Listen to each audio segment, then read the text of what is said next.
So আজকের video jhalmuri. So এখানে আমি একটা গাজর নিয়ে নিলাম, দিয়ে ওটা ম্যারিনেট করার পর শসা নিয়ে নিলাম। সো আপনাদের কার কার ঝালমুড়ি ভালো লাগে একটু কমেন্ট করবেন। অনেকজন তো ব্লগার মানে ফুড ব্লগার ভাইরাল হলো, দেখা যাক আমার ঝাল ঝাল ঝাল ঝাল ঝালমুড়ি কতটা ভাইরাল হয়। এখানে পেঁয়াজ কুচি, ধনেপাতা, টমেটো, বিট, গাজর, শসা, তারপরে লাল মটর, সাদা মটর পুরো নিয়ে এখানে পুরো একটা প্যাকেট তৈরি হচ্ছে ঝালমুড়ির। সো আজকের ভিডিওটা দারুণ লাগবে। সরষার তেল দিয়ে দেওয়া হলো, এটা একটু ধনিয়া গুঁড়ো দিয়ে দিচ্ছি টেস্টের জন্য। সো আপনারা দেখেন মুড়িটা মাখা কেমন হয়। আর এই যে আমার পুরো রেডি।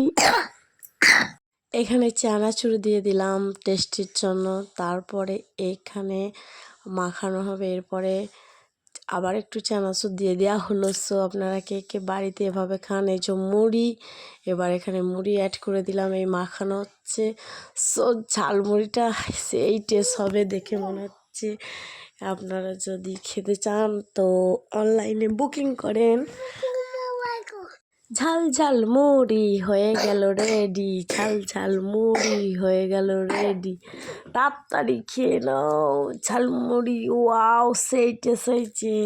সো এভাবে মুড়ি মাখিয়ে দেখবেন, দারুণ লাগবে। সো কিউট, দারুণ লাগবে। তাড়াতাড়ির মধ্যে একটা খাবার। So tata friends.